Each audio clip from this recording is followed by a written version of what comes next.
mmanụ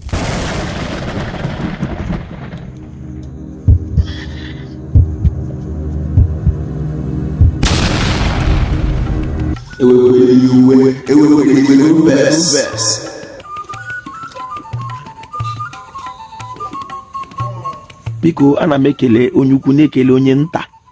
Ana m ekele ndị chiri chi n'ala Igbo ma ndị nze m ọzọ. Ana m ekele Igbo wu Igbo.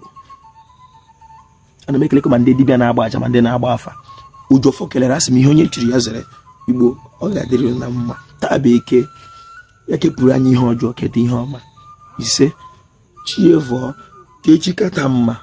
Ọfọ anyị kwa ụbọchị bụ ka nrọ m anyị pụta ihe ka nke ọjọọ so nrọ ọla. Igbo kwere m ise biko you are supposed to be aware na onye na-ahụghị nna gị anya aga ahụghị gị anya. You are supposed to be traditionally conscious as onye Igbo na ọ bụrụ na onye ahụ ya na mpa gị gbaghara awọ mpa gị anwụọ bụrụ onye ahụ ụzọ nwụọ. You are supposed to be careful with that person. Ujofọ kelere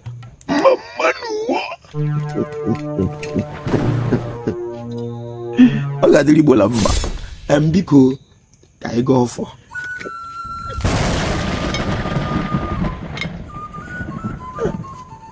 Ekekere ọbachi dị elu. Ekele m gị atụ kelere osimiri gburugburu mmiri mma ọ ga-edere m na mma. Ekeketa ife ọma ya gaji ndu unu medo ka ọ dị mma. Ujofọ keledere m ikwu kele onye nta ọ ga-edere Igbo la mma mma.